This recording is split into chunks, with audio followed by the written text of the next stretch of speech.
I'm very, very sorry for missing my Sunday's little video there. A lot of shit was happening. Not bad, but a lot of shit was happening, and I just wanted to actually get that out of the way. Um, so there's a lot of things to talk about, but like I said before, if you like the content, don't forget to like, comment, and subscribe. I would prefer if you guys would actually leave in the comments what I should be doing in the video, what I shouldn't be doing, and if you do like it, subscribe to it.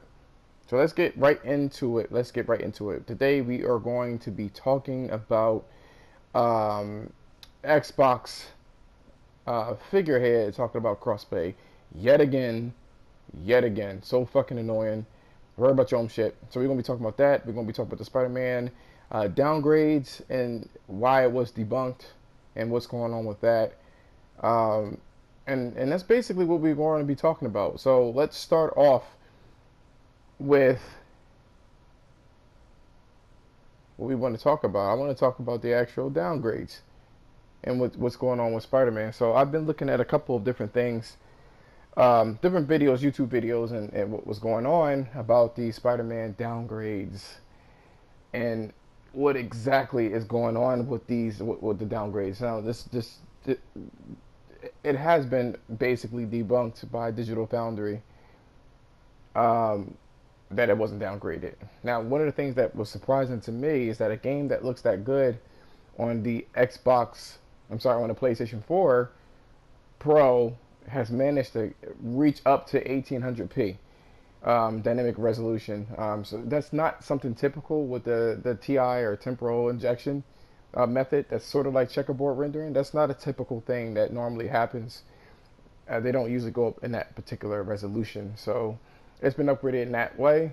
The actual graphics itself really wasn't upgraded, to be honest.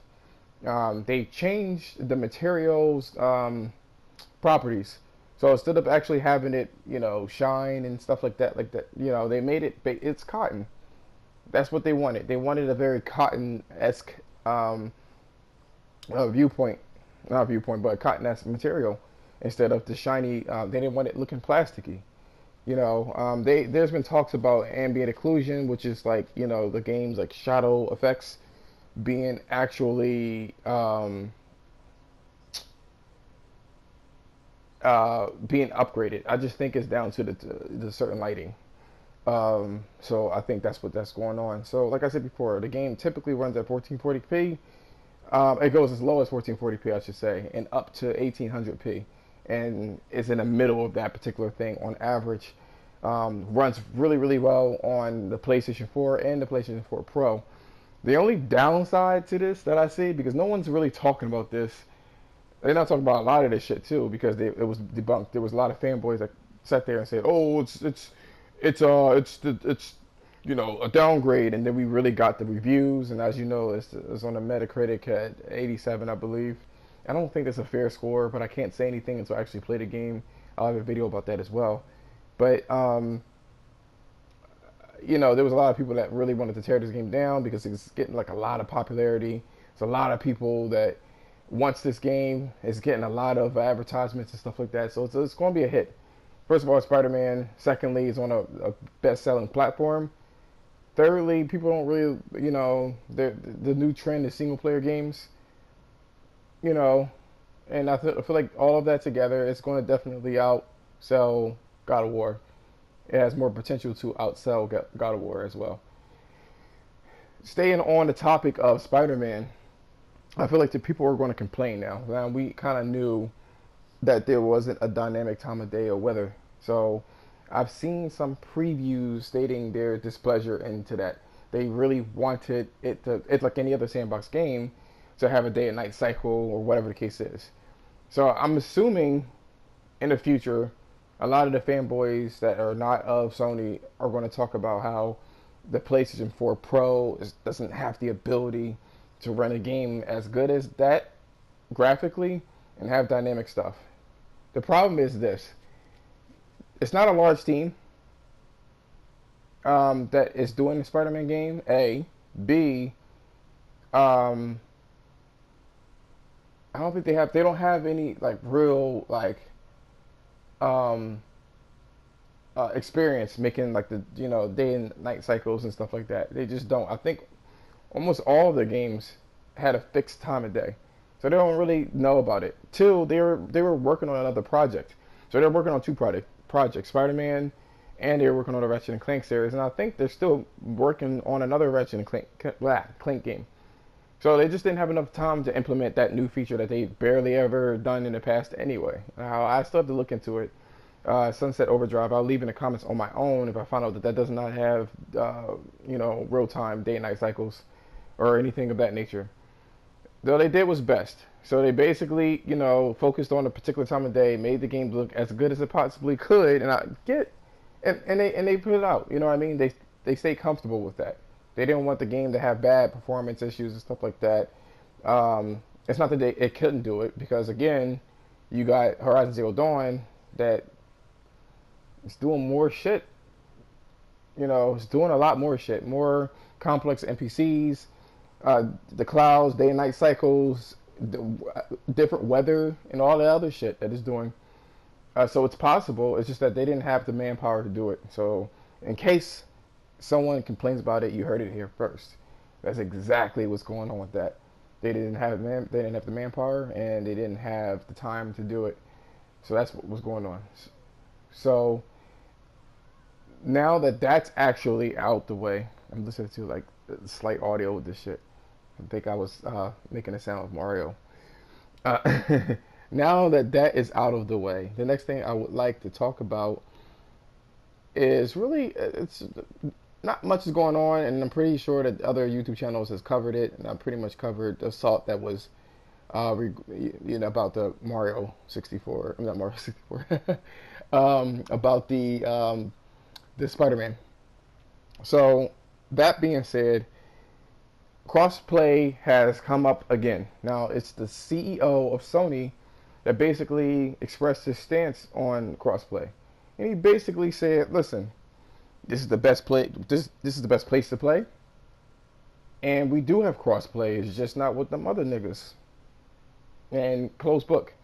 And of course, the outrage community, the outrage culture has jumped on this man. But the story has gotten old, because I believe that even though shit gets blown up, the short-term memory of everyone is just fucked nowadays. People want instant gratification, and short-term memory is just not a thing. People are tired of this story. People already know that, I guess Sony waited it out and was like, I'm not going to do it. And as you know, and as I said in the other videos, straight up and down, it's not a good business sense to allow your competitors to benefit off of your own clientele that you built. I wouldn't want to do that shit either. I sent that shit on YouTube, YouTube comments and stuff like that, where people were expressing that this is anti-consumerism. The fact that, I don't want my business to be on somebody else's shit. I mentioned the whole thing about Starbucks versus Dunkin' Donuts. That's like somebody, because it's good for the consumer, to go to fucking Dunkin' Donuts because it's close to their job and expect a fucking Starbucks coffee. That doesn't make any fucking sense. You know what I mean? Because that's taken away from the core business of Starbucks. You know what I mean? People coming out and checking out the different products and stuff like that. They don't want that. No company wants that. I get that you want to fight for some stupid fucking cause, but it's futile. It's something that no corporation is going to support unless it benefits them. And in this particular case, the reason why this nigga won't keep his mouth shut, this Xbox executive, is the very point that it's going to help them. They have less than half of the user base that Sony has, and they want in, and they want the Xbox to be a service. That's why they want it. That's why they don't really focus on their own fucking first party, and that's why the first party stuff that's going to come out is going to be next gen. They're really trying to see if it's really a viable thing. You know what I mean? But they don't want that. They want the console. They want you to buy their console so they can make money off of that, and they want you to buy Xbox Live. And now that they see that that's not really working to the best of their expectations, now they want Xbox Live to be a service, so people will just automatically buy it with in hopes for the Game Pass. They just keep chasing things without thinking about the ramifications. They just keep chasing shit that seems to be a success. The same thing that they did with the VR, and then canceled that shit when people weren't really fucking with it. That's just how it goes with Microsoft. So the outrage community is creeping. They started coming out their little thing. And it's not really an outrage community. So much so, it's really the fanboys that's at Microsoft, and they're hoping something takes Sony down a peg. Anything. It doesn't matter what it is. No one give a fuck about, crossplay until this one guy, I believe he was on Kind of Funny. I forgot what his name is. He's some kind of PlayStation podcast. He expressed how upset he was because he wanted to play Fortnite and carry his progress from the PS4 to the Switch. And then that spread all over the fucking place. And of course, the outrage community jumped onto it. And then the Xbox fanboys was just waiting, just like they were waiting for a downgrade for Spider-Man. Couldn't wait. They could not wait for failure. They smell blood in the water, and that's how they try to blow this shit up out of proportion. I get that the account was locked out, but then again, it's never been a thing before Fortnite. I couldn't take my shit, my Madden games, and move that shit over to the next console and expect my progression to move along with it. That's never been a thing. That's never been a thing. So it was just very funny how shit like this is going on. It's just like, oh my god, these fucking people are so stupid. Either they're stupid or they're trolling, or I think it's a combination of both. They just don't know what the fuck they're talking about. And with the short-term memory of these outrage communities, just the internet community in general, it's not going to last. The only way that they're going to do crossplay is next generation. That's the only way they're going to do this shit. It has to be one of those things where it benefits. And I said this to this one guy I commented on YouTube. No companies want to do it unless it benefits them in some way, shape, or form. It is not benefiting them at all. It's not going to benefit them. So, you know what I mean? They're not going to give the competition, especially how much of a prick Xbox and Microsoft was last generation. They're definitely not going to do that shit. They asked for crossplay, as you already know. That all information is out there. They sat there and they asked for it last generation, and Microsoft said basically the same thing. We don't want to intertwine our services with an inferior product. That's exactly what they said, and I'm not going to do it, and they kept it moving, and no one batted an eye to it. Now that Sony is really successful, that's what happens with any success. And now that they're successful, they want to tear it down. And there's people that actually wish, I want to say this, and then we can end the video here.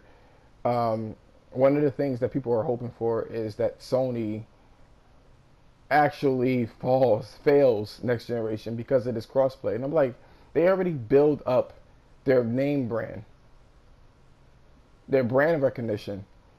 When people buy PlayStation next gen, they're looking for the Horizon Zero Dawn 2. They're looking for the God of War. They're looking for Bloodborne or anything of that sort. That's what they're looking for. They're not looking for anything the fuck else. They already know what they're going to get into, I should say. That's what I want to say. They know what they're going to get into, and that's what's going to carry them. Microsoft don't have that. They should have built it 2 generations ago, at least 1 generation ago, and they didn't do it because they sat on their laurels, and they were all about collecting money without making any investment. That's just the nature of Microsoft.